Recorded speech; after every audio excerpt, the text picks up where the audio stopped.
to the channel. In this video I'll be showing you how to paint this captain in Terminator Armour. If you haven't already, like and subscribe.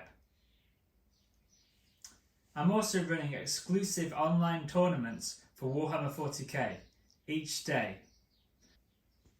It would be great if you could get involved with our online 40k tournaments. They're run each day and each week there's a new campaign. If you'd like to get involved with our tournaments, there's more information on our website. The tournament uses an online login, so you can log in and play whilst you're having your tea or your supper, because most of the tournaments are run in the evenings.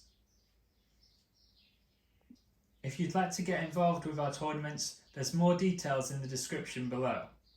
But for now, to stay up to date, please like and subscribe.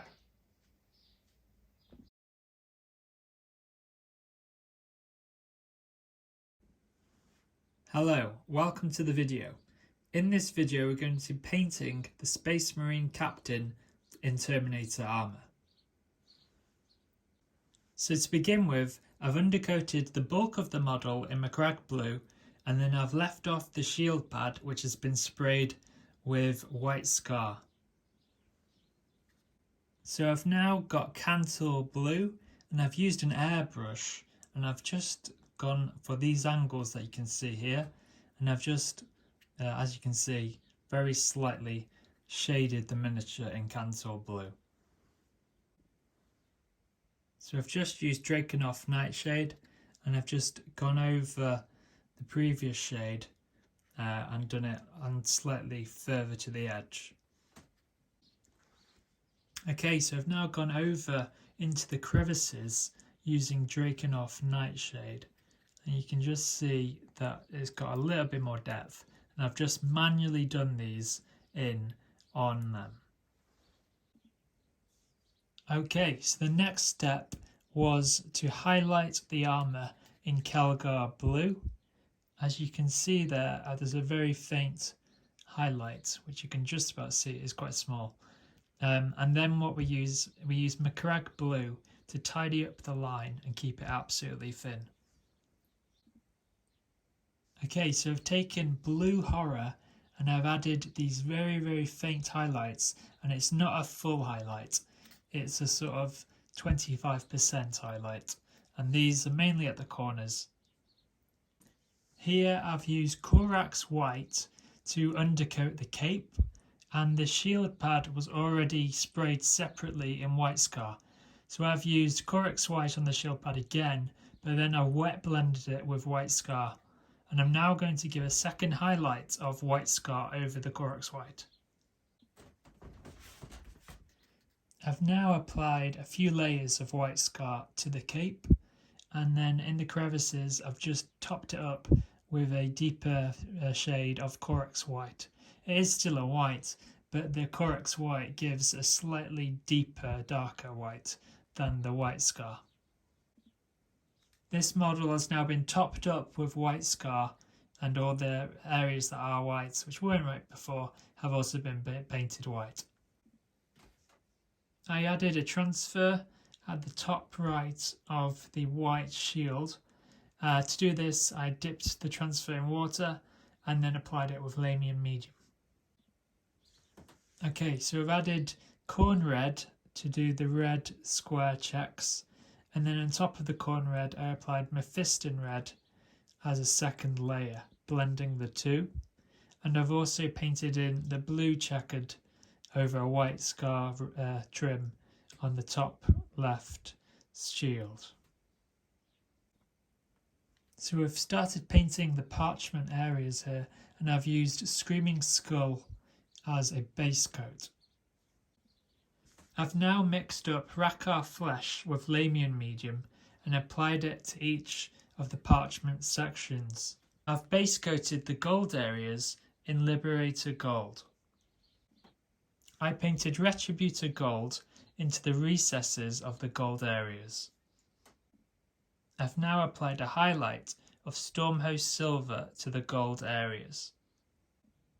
I've now added a shade of Reichland Flesh Shade to each of the gold panels. I've now painted the metal areas with lead belcher. I've base coated the silver areas here in lead belcher. I've applied Nuln oil to the silver areas to give it a shade. I've now painted the storm bolter in a Baden black. Here I've painted the Terminator emblem in Dawnstone grey.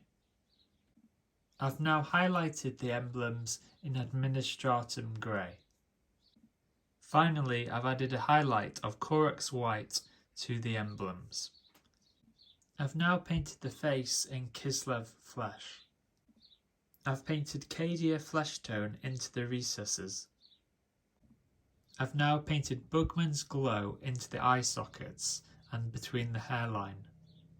I've now applied Lamium medium mixed with Gilliman flesh to the face. To paint the base, I airbrushed the base in Ushabti Vone, followed by Screaming Skull.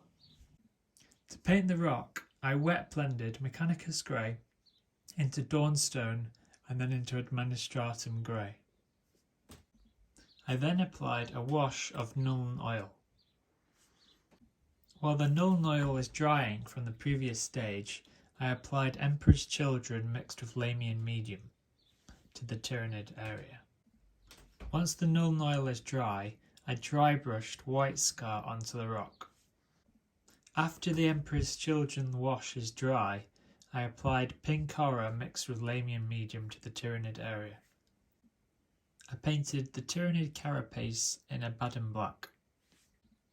To paint the carapace, I added very small stripes of Nagaroth Night, followed by Xeros purple and then Genestealer purple.